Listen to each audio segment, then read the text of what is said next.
গৌৰৱ গগৈৰ মুখত কি শুনিবলৈ পোৱা যায়? গৌৰৱ গগৈৰ মুখত শুনিবলৈ পোৱা যায় জিন্নাৰ কথা। গৌৰৱ গগৈৰ মুখত কোনবোৰ কথা বিশেষভাৱে শুনিবলৈ পোৱা যায় সেই সন্দৰ্ভত মুখ্যমন্ত্ৰীগৰাকীয়ে আজি কেইবাটাও মন্তব্য কৰে। মুখ্যমন্ত্ৰী ডক্টৰ হিমন্ত বিশ্ব শৰ্মাই গৌৰৱ গগৈক সমালোচনা কৰি প্ৰত্যাহ্বান জনাই আজি কেইবাটাও মন্তব্য কৰিলে গৌৰৱ গগৈ প্ৰসংগত।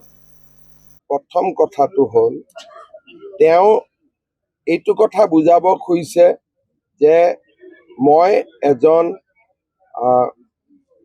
হিন্দুৰ ক্ষেত্ৰত এজন চৰমপন্থী নেতা, এইটোৱে বুজাব খুজিছে। গতিকে মোৰ এইটো কথাত কওঁতে মোৰ কোনো আপত্তি নাই, কিন্তু তেওঁ নিজে পাকিস্তানীৰ কাৰণে উদাহৰণটো পাকিস্তানী লৈ আহিলে। যদি এটা বেলেগ উদাহৰণ দিলেহেঁতেন মই তেওঁক ধন্যবাদে জনালোহেঁতেন, কিন্তু তেওঁ উদাহৰণটো তেওঁ জিন্না, পাকিস্তান, ইছলামাবাদ এইবিলাকেই বিচাৰি পায়।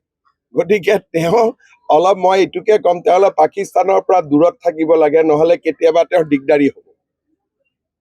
মই ইমানটোকে ক'ম আৰু বেলেগ নকওঁ। আৰু প্ৰথম কথাটো হ'ল তেওঁ এইটো কথা বুজাব খুজিছে যে মই এজন হিন্দুৰ ক্ষেত্ৰত এজন চৰমপন্থী নেতা, এইটোৱে বুজাব খুজিছে।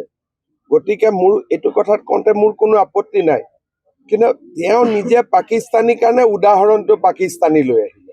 যদি এটা বেলেগ উদাহৰণ দিলেহেঁতেন মই তেওঁক ধন্যবাদে জনালোহেঁতেন, কিন্তু তেওঁ উদাহৰণটো তেওঁ জিন্না, পাকিস্তান, ইছলামাবাদ এইবিলাকেই বিচাৰি পায়।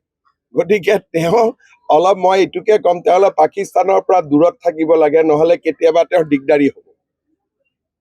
মই ইমানটোকে ক'ম আৰু বেলেগ নকওঁ। আৰু আজি প্ৰথম কথাটো হ'ল তেওঁ এইটো কথা বুজাব খুজিছে যে মই এজন